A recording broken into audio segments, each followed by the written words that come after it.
bringing you the news 24 hours a day, 7 days per week, with a fresh approach. www.999wefm.com. WeFM News, online, on demand.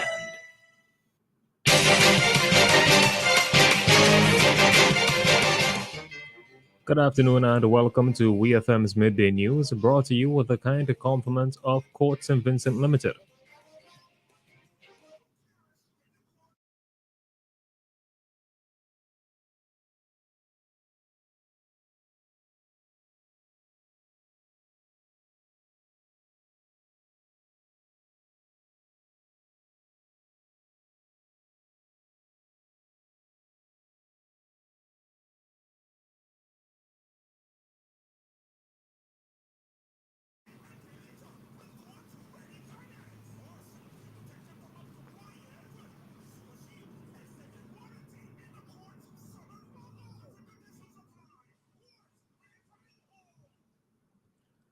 Welcome back to WeFM's Midday News, brought to you with the kind compliments of Court St. Vincent Limited.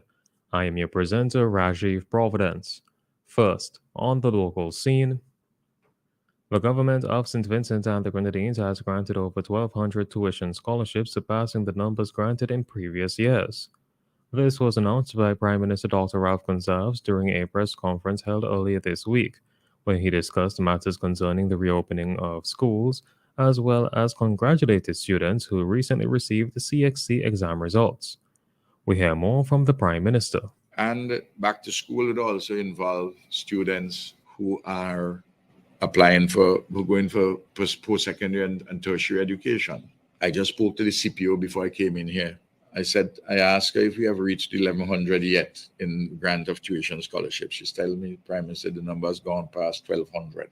Last year was 940. The year before was 7 something. The year before that is, I think, 5 something. You notice the numbers? That was the Prime Minister, Dr. Ralph Gonsalves. Each scholarship covers the cost of tuition for one academic year and will carry a maximum value of EC $25,000. Students pursuing studies in medicine are granted a maximum grant of EC $10,000. The main opposition, the New Democratic Party, the NDP, says that families in St. Vincent and the Grenadines need a tax holiday to cope with the high cost of living as children prepare to go back to school. The NDP, via an official release, called for the implementation of a broad-based policy on transportation alongside a tax holiday to ease the burden on parents ahead of the new school term. The opposition said that inflation had been at its highest in 14 years, criticizing the government for what they consider to be a failure to take action on the rising cost of living. President of the New Democratic Party, Dr. Godwin Friday, repeated his call for a 5-point action plan to tackle cost of living in SVG ahead of the reopening of schools. The NDP's plan includes reducing value-added tax VAT from 16% to 13%, reducing the customs service charge, increasing support for lower-income families, reducing the impact of the fuel surcharge on VINLEC bills, and an immediate review of VAT items with a view to increasing the number of zero-rated items. Children across St. Vincent and the Grenadines are set to return to school on Monday, September 4th, 2023. Still on the local scene, the Commissioner of Police, Colin John, has not resigned, says Prime Minister Dr. Ralph Gonsalves. Prime Minister Gonsalves, who is also Minister of National Security, made the statement in response to a question at a press briefing held on Tuesday. This comes following reports that Commissioner John would demit office in the next few weeks.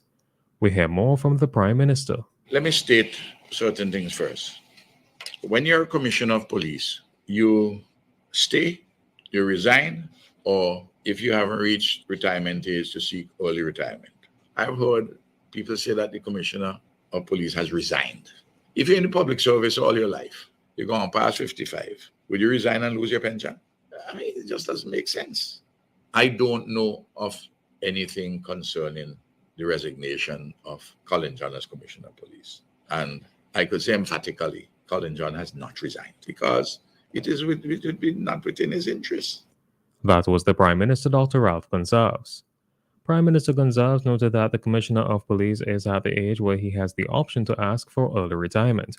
However, the Prime Minister said he would not comment on whether or not the Commissioner has asked for early retirement. On to news in the region.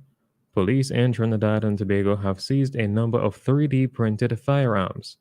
The guns, also referred to as ghost guns, were discovered following an early morning raid at a house in central Trinidad. The raid was conducted by a specialist unit of the Trinidad and Tobago Police Service, the TTPS. Ammunition, projectiles, a 3D printer, and a computer system were also seized, Loop News reports.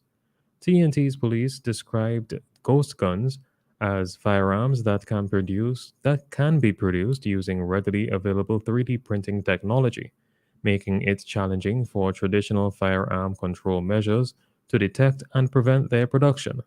They can be manufactured without serial numbers or any other identifying marks, making them difficult to trace and regulate.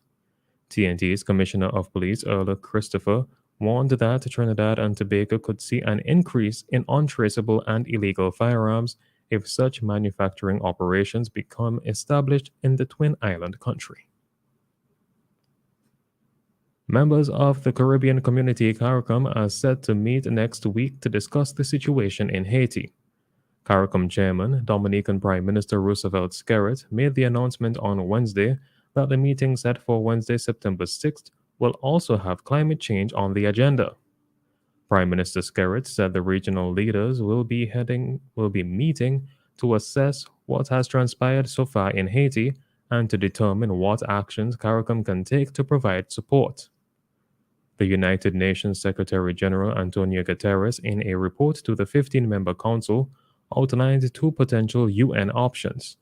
Those options being the provision of logistical support for a multinational force and Haiti's police, and to strengthen a UN political mission already in Haiti. Pertaining to the issue of climate change, Prime Minister Skerrit said the item will remain on CARICOM's agenda, saying that he looks forward to the engagement of the grouping on the issue. On the international scene, more than 70 people have been reported dead following a fire in Johannesburg, South Africa. According to Al Jazeera, an abandoned 5-story building was run through by fire, killing at least 73 homeless people and squatters. A South African government official said that some occupants of the building may have thrown themselves out of windows to escape the blaze and might have died then. An emergency services spokesperson said that 7 of the victims were children, the youngest being 1 year old. Another 52 people were injured in the blaze, which broke out at about 1 a.m. on Thursday in the heart of the South African city. Finally, in sports, former world number 1 tennis player Caroline Wozniacki has claimed the biggest win of her comeback so far following a victory over 11th seed Petra Kvitova to reach the third round of the US Open. Wozniacki, who retired in 2020 and has since had 2 children, called her win in Wednesday night's session in New York a dream come true.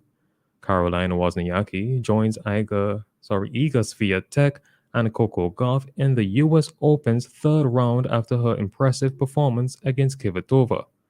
Poland's Swiatek is looking to become the first woman to defend her US Open title since American Serena Williams won a hat-trick of titles from 2012. This has been WEFM's Midday News. I have been your presenter, Rajiv Providence. Join us again at 3 p.m. for WEFM's 3 p.m. News. WEFM's Midday News is brought to you with the kind compliments of Court St. Vincent Limited.